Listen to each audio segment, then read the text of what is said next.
Salam sejahtera dan salam hormat. Berita Pagi Sarawak edisi 30 Julai bersama saya Vanessa Mering. Sarawak merekodkan 582 kes positif COVID-19 menjadikan jumlah kumulatif kes COVID-19 di negeri ini meningkat kepada 75,793 kes. Jawatankuasa Pengurusan Bencana Negeri JPBN Sarawak dalam kenyataan media hariannya semalam memaklumkan daerah Kuching merekodkan kes tertinggi dengan 311 kes, diikuti Simunjan 73 kes dan Serian 51 kes. JPBN memaklumkan semalam tiada kes kematian direkodkan di negeri ini. Sementara itu, 5 kluster baharu dikesan iaitu 4 kluster komuniti dan 1 kluster melibatkan tempat kerja menjadikan jumlah kluster aktif di Sarawak iaitu 78 kluster. Kluster Kampung Paya Mebi Kuching merupakan kluster komuniti dengan 28 kes positif dikesan. Kluster Kampung Kuop Kuching 12 kes positif, manakala kluster Kampung Senari Kuching 25 kes positif direkodkan. 39 individu masih menunggu keputusan saringan. Bagi kluster Telaga Air Kuching, 34 orang didapati positif dan kluster Sungai Mangga Simunjan yang merupakan kluster tempat kerja melibatkan sebuah ladang kelapa sawit, 55 orang dikesan positif. JPBN juga mengisytiharkan 6 lokaliti dilaksanakan Perintah Kawalan Pergerakan diperketatkan di Bintulu, Tatau, Simunjan, Kuching dan Bau. Manakala 6 lokaliti PKPD diisytiharkan tamat semalam melibatkan rumah panjang di Sarikeh, Seratok, Betong, Bintulu dan Kampung Tabuan Melayu Kuching. Negara Brunei Darussalam menggariskan 4 kriteria kemasukan bagi pengangkutan asing termasuk dari Sarawak sebelum boleh memasuki negara itu. Menteri Pengangkutan Datuk Lee Kim Shin dalam kenyataan medianya memaklumkan kriteria tersebut adalah keputusan negatif COVID-19 hasil saringan antigen rapid test ART yang dilakukan di sempadan negara. Ujian saringan itu diberikan secara percuma dan dilakukan oleh kaki tangan Kementerian Kesihatan Brunei. Jelas beliau, kesemua pengangkutan berdaftar asing dan pengembara penting dari Sarawak perlu mengambil perhatian bahawa mereka tidak akan dibenarkan masuk ke Brunei sekiranya ujian saringan ART adalah positif pada hari kemasukan. Syarat tersebut adalah bagi mengekang kemungkinan penularan jangkitan import COVID-19 di negara berkenaan. Tambah Datuk Lee lagi, selain ujian ART, ujian RT-PCR juga perlu negatif bagi tempoh 2 minggu bagi pengusaha pengangkutan manakala tempoh sah 72 jam untuk bukan pengangkutan. Di samping itu, mereka juga perlu melengkapkan 2 dos vaksin COVID-19 beserta permit rentas sempadan yang dikeluarkan oleh Kerajaan Brunei. Bagaimanapun, kesemua pengangkutan berdaftar asing termasuk dari Sarawak dinasihatkan untuk memeriksa laman sesawang www.moh.gov.bn atau menghubungi Health Advice Line 148 pada waktu pejabat untuk keperluan terkini sebelum memohon memasuki Brunei. Jawatankuasa Pengurusan Bencana Bahagian JPBB Miri menggesa semua kaki tangan industri minyak dan gas untuk mendapatkan vaksin. Menerusi kenyataan medianya, industri minyak dan gas disaran menggunakan Keselamatan dan Kesihatan Pekerjaan OSH untuk mewajibkan kaki tangannya mendapatkan vaksin sebagai peraturan syarikat dalaman. Kaki tangan industri minyak dan gas ini membabitkan mereka yang bekerja secara onshore, offshore, daily trippers, non-daily trippers, sign-on, sign-off, off-duty serta pekerja di bawah kuarantin. Bagi kaki tangan yang berada di bawah kuarantin di Offshore Transit Center OTC, pelantar-pelantar kapal-kapal yang masih belum menerima janji vaksinasi disaran untuk membuat janji temu khas dengan Pusat Pemberian Vaksin Industri PPVIN Oil and Gas Lutong, Miri sahaja untuk menerima vaksinasi. Sektor industri minyak dan gas memainkan satu peranan yang penting untuk merangsang ekonomi bahagian Miri dan negeri Sarawak. Kini Sarawak telah beralih ke fasa kedua Pelan Pemulihan Negara PPN. Oleh itu, dalam rangka perancangan berfasa yang telah digariskan oleh kerajaan untuk strategi peralihan keluar exit strategi daripada kemelut pandemik COVID-19 serta pemulihan sektor ekonomi dalam industri, kerajaan telah mewajibkan semua warga negara termasuk semua tenaga kerja industri minyak dan gas untuk mendapatkan vaksinasi COVID-19. Majlis Daerah Limbang MDL mengingatkan peniaga dan penjaja di daerah itu kekal mematuhi prosedur operasi standard SOP ketika menjalankan perniagaan sepanjang musim buah-buahan. Wali kotanya, Kaunselor Sufian Muhammad berkata, ketetapan yang dilaksanakan itu berupaya menjamin persekitaran perniagaan di bawah MDL lebih selamat dan teratur tatkala negara masih dilanda pandemik COVID-19. SOP yang ketat akan diuruskan oleh pihak berkuasa tempatan. Begitu juga dengan agensi-agensi yang lain yang sama-sama untuk memantau SOP bukan sahaja kepada peniaga tetapi juga kepada orang ramai yang datang ke sini terutamanya untuk membeli belah. Beliau menyatakan kepada pemberita selepas meninjau pematuhan SOP di Medan Bangkita, Limbang.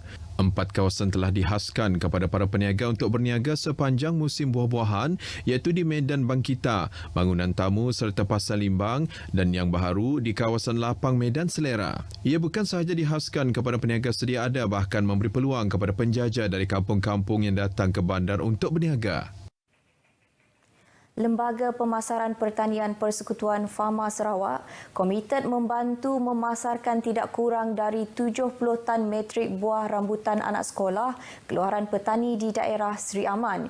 Ia sebagai usaha membantu petani memperluas pemasaran mereka pada masa sama membantu meningkatkan hasil jualan mereka. Bagi belian pertama oleh Fama dari ladang kontrak di Empelanjau Lacau, ia akan dipasar ke Kuching, Sibu, Bintulu dan Miri. Belian seterusnya ia dijangka dipasarkan ke Semenanjung atau luar negara bergantung kepada tempahan di pihak ejen atau pengeksport. Tahun ini pengeluaran agak special sikit, di mana keluar tengah tahun. Jadi kita boleh menawarkan harga yang agak baik pada petani. Dengan harga permulaan ini kita tawarkan RM6 sekilo. Kerana harga di pasaran untuk runcit pun ada lebih tinggi daripada itu. Jadi adanya sikit margin di sana kita dah buatlah. Ini untuk pasaran tempatan. Salah seorang peserta ladang kontrak di Empelanjau, Lampun Anak Asan berharap akan memperoleh hasil jualan yang lebih baik berbanding musim-musim sebelum ini. Tawaran harga permulaan RM6 sekilogram oleh Fama amat disambut baik. Tentang harga kira okey lah. Laban tahun kelepasnya nak penyampau data dia nana ke sarito kira okey lah mana laban kemarin Cina yang ambil kami RM8 1 kilo. Tapi kalau bantu Fama membantu kami wan pembantu lah bantu baja segi racun kami tak kisah ge lah tak kira sanggupnya kami jualnya RM6 1 kilo. Pada musim pengeluaran pada 2019, Lampun berjaya menjana pendapatan mencecah RM30,000 hasil jualan rambutan anak sekolah. Di Seri Aman terdapat 2 kampung yang terlibat secara aktif dalam projek penanaman rambutan anak sekolah kendalian Jabatan Pertanian bahagian Seri Aman iaitu di Empelanjau Lacau dan Kampung Nyelam. Ia melibatkan 25 peserta dengan keluasan kira-kira 30 hektar. Kegigihan dan kecekalan insan bernama Chin Pin Kian, 63 tahun dalam menyara keluarganya menjadi inspirasi buat kita. Beliau yang hilang kedua-dua belah kakinya tetap bersemangat memainkan peranan penting sebagai ketua keluarga. Hasil daripada usaha beliau, kelima-lima orang anaknya berjaya ke Menara Gading. Wartawan kami Noriza Jau membawa anda menelusuri kisah beliau. Jangan putus asa lah, semua kalau dapat kerja lah. Kalau tidak kaki ada tangan boleh pergi kerja bah. Macam lah. Mesra dipanggil Uncle Chin. Beliau menceritakan beliau kehilangan kedua-dua kakinya disebabkan oleh sejenis penyakit yang memaksa ia dipotong. Walaupun mengalami kepayahan dari segi pergerakan, insan berhati cekal ini giat mengusahakan kebun di tanah lapang di hadapan rumahnya lebih 10 tahun sebagai sumber rezeki. Bagi memudahkan beliau memasarkan hasil tanamannya, pemborong sayur akan datang ke rumah untuk membeli sayur-sayuran tersebut. Antara sayur-sayuran yang ditanam ialah terung, sayur kucai, cili, keladi dan cangkuk manis. Menurut Chin, semua anaknya kini telah mendirikan rumah tangga dan beliau bersama istrinya sahaja yang tinggal di rumah. Jangan mau harap sendirilah kerja. Kalau ada sikit-sikit gaji lah. Saya pun macam lah, kita fikirlah. Orang tolong punya bukan seluruh hidup lah. Orang tolong sekejap sajalah. Memang mau harus sendiri lah. Kalau dapat kerja loh, tidak dapat apa boleh buat loh. Saya tiada lagi, saya pun dapat kerja lebih 10 tahun sudah bikin kebun sana. Prihatin dengan keadaan hidup beliau, Jabatan Bomba dan Penyelamat Malaysia Zon 6 Miri bersama Persatuan Wartawan Utara Sarawak NSJA menerusi program Sentuhan Kasih tampil untuk menghulurkan bantuan alat pemadam api, pelitup separuh muka, pensanitasi tangan serta bakul makanan untuk Uncle Chin. Penyerahan alat pemadam api diserahkan oleh Ketua JBPM Zon 6 Miri, Lau Poh Kiong kepada Uncle Chin dan disaksikan oleh Presiden NSJA Andy Jong Wan Jun. Tidak menjadi kekurangan yang dimiliki sebagai alasan untuk mencari punca pendapatan, usaha gigih Chin Ping ini wajar dijadikan teladan. Lebih-lebih lagi ketika pandemik COVID-19 ini yang rata-rata ramai golongan terjejas. Nuriza Jau, RTM. Dengan itu, sekian berita pagi Sarawak. Jaga diri, saya Vanessa Mering. Jumpa lagi.